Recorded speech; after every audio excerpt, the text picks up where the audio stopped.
오늘 말씀은 고린도후서 7장 2절에서 16절까지입니다. 마음으로 우리를 영접하라. 우리는 아무에게도 불의를 행하지 않고 아무에게도 해롭게 하지 않고 아무에게서도 속여 빼앗은 일이 없노라. 내가 이 말을 하는 것은 너희를 정죄하려고 하는 것이 아니라 내가 이전에 말하였거니와 너희가 우리 마음에 있어 함께 죽고 함께 살게 하고자 함이라.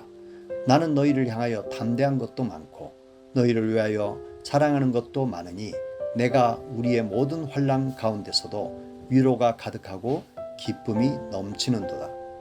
우리가 마게도니아에 이르렀을 때에도 우리 육체가 편하지 못하였고 사방으로 환난을 당하여 밖으로는 다툼이요 안으로는 두려움이었노라.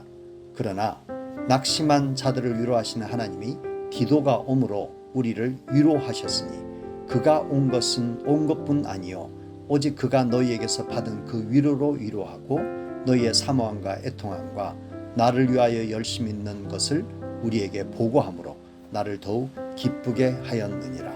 그러므로 내가 편지로 너희를 근심하게 한 것을 후회하였으나 지금은 후회하지 아니함은 그 편지가 너희로 잠시만 근심하게 한 줄을 알미라. 내가 지금 기뻐함은 너희로 근심하게 한 까닭이 아니요 도리어 너희가 근심함으로 회개함에 이른 까닭이라. 너희가 하나님의 뜻대로 근심하게 된 것은 우리에게서 아무 해도 받지 않게 하려 함이라. 하나님의 뜻대로 하는 근심은 후회할 것이 없는 구원에 이르게 하는 회개를 이루는 것이요 세상 근심은 사망을 이루는 것이니라. 보라, 하나님의 뜻대로 하게 된 이 근심이 너희로 얼마나 간절하게 하며 얼마나 변증하게 하며 얼마나 분하게 하며 얼마나 두렵게 하며 얼마나 사모하게 하며 얼마나 열심 있게 하며 얼마나 벌하게 하였는가. 너희가 그 일에 대하여 일체 너희 자신의 깨끗함을 나타내었느니라. 그런즉 내가 너희에게 쓴 것은 그 불의를 행한 자를 위한 것도 아니요 그 불의를 당한 자를 위한 것도 아니요 오직 우리를 위한 너희의 간절함이 하나님 앞에서 너희에게 나타내게 하려 함이로라. 이로 말미암아 우리가 위로를 받았고 우리가 받은 위로 위에 디도의 기쁨으로 우리가 더욱 많이 기뻐함은 그의 마음이 너희 무리로 말미암아 안심함을 얻었음이라. 내가 그에게 너희를 위하여 자랑한 것이 있더라도 부끄럽지 아니하니 우리가 너희에게 이런 말이 다 참된 것 같이 디도 앞에서 우리가 자랑한 것도 참되게 되었도다. 그가 너희 모든 사람들이 두려움과 떨므로 자기를 영접하여 순종한 것을 생각하고 너희를 향하여 그의 심정이 더욱 깊었으니 내가 범사에 너희를 신뢰하게 된 것을 기뻐하노라. 아멘.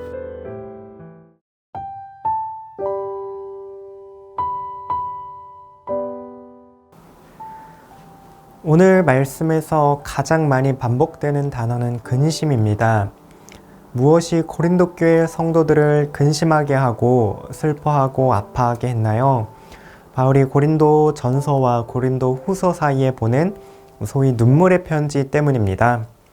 고린도 후서 2장 4절을 보면 내가 마음에 큰 눌림과 걱정이 있어 많은 눈물로 너희에게 썼노니 라고 말하죠. 그 편지를 디도의 손에 들려 보냈습니다. 눈물의 편지 속에는 어떤 내용이 담겨 있는지 정확하게 알 수는 없습니다. 오늘날까지 남아있지 않기 때문이죠. 다만 고린도 교회가 저지르고 있는 여러 가지 문제와 죄악을 직면하도록 그렇게 하는 훈계가 담겨 있지 않을까 짐작해 볼 수 있습니다. 그리고 이 편지가 고린도 교회 성도들에게 많은 근심을 일으켰고 회개하도록 변화를 이끌었다는 이 디도의 보고를 바울은 전해 듣게 됩니다. 그릇된 길로 향하여 나아가는 그 형제를 향해 바울이 눈물로 쓴 편지가 효력을 발휘한 셈입니다. 오늘날로 치면 이러한 과정을 권징이라고 부를 수 있겠습니다. 권징은 권면하고 징계한다는 말로써 교회가 죄 가운데 있는 형제를 향해 시행하는 제도입니다. 바울의 편지를 통해서 죄 가운데 있는 형제를 어떻게 다룰 수 있는지 그 권징의 목적에 대해서 오늘 함께 묵상해 보도록 하겠습니다. 첫 번째, 권징은 죄 범한 형제를 다시 교정하고 바른 길로 돌아오도록 인도합니다. 바울이 고린도 교회 형제들을 향해 죄를 지적한 것은 단순히 분노 때문에 그런 게 아닙니다. 인간적인 비통함 때문에 눈물을 흘리며 편지에 험한 말을 쓴 것도 아닙니다. 사람들의 잘못을 정죄해서 깎아내리려는 의도도 없습니다. 3절에서 바울이 이런 말을 꺼내는 이유를 설명하는데요. 내가 이 말을 하는 것은 너희를 정죄하려고 하는 것이 아니라 내가 이전에 말하였거니와 너희가 우리 마음에 있어 함께 죽고 함께 살고자 함이라 이렇게 말합니다.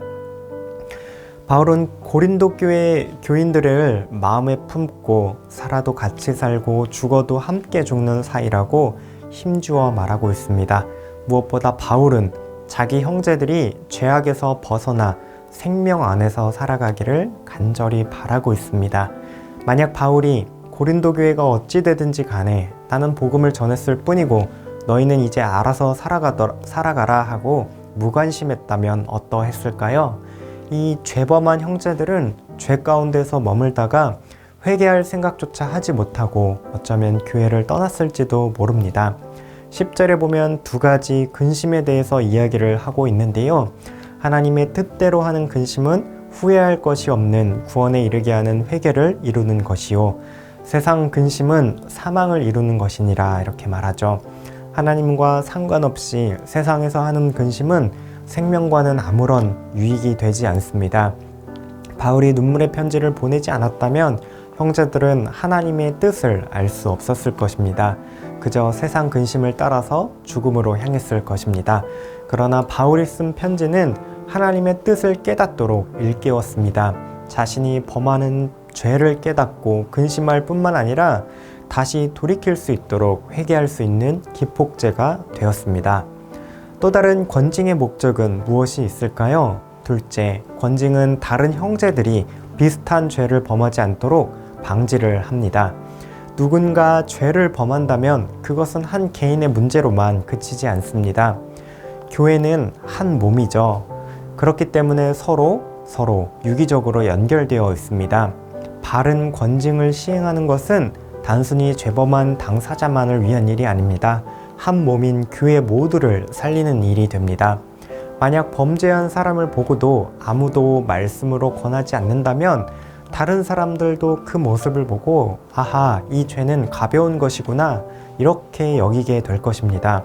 또한 범죄한 사람들이 돌아오는 모습을 함께 보며 하나님의 용서와 회복이 참으로 큰 은혜라는 사실을 함께 누릴 수 있게 됩니다.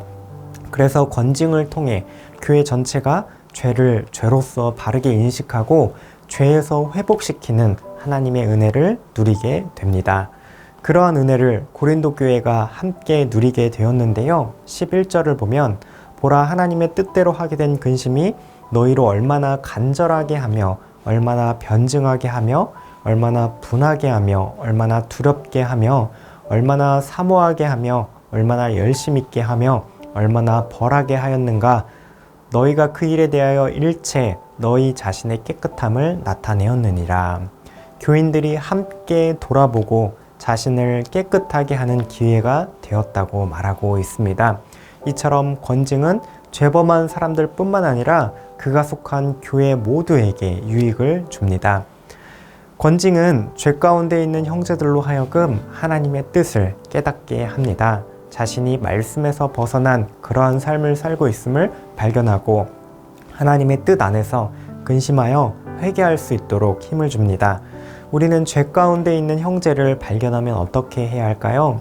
형제와 내가 함께 죽고 살겠다는 심정으로 하나님의 뜻을 깨닫도록 바른 말씀을 받도록 인도해 주어야 합니다. 교회에서 정한 질서에 따라서 하나님의 말씀에 벗어난 삶의 모습을 권면할 수 있어야 하겠습니다. 혹 우리가 죄 가운데 있을 때 형제가 말씀으로 권면을 한다면 그 안에서 하나님의 뜻을 발견하고 근심하고 회개해야 하겠습니다. 하나님이 나를 포기하지 않으시고 말씀으로 붙들어 주신다는 사실을 기뻐하며 하나님께로 다시 돌이켜야 할 것입니다. 이러한 과정 속에서 말씀을 통해 죄에서 돌이키고 회복시키시는 하나님의 은혜를 교회 모두가 함께 누리게 될 것입니다. 오늘 말씀 기억하며 함께 기도하시겠습니다. 죄에 빠져 넘어지지 않도록 말씀으로 서로 권면하는 교회 되게 하옵소서. 하나님의 뜻대로 근심하고 회개할 때에 정결하게 회복시키시는 하나님의 은혜를 누리게 하옵소서. 말씀 위에 우리의 삶을 정결하게 세워가는 청년가족 되시기를 바랍니다.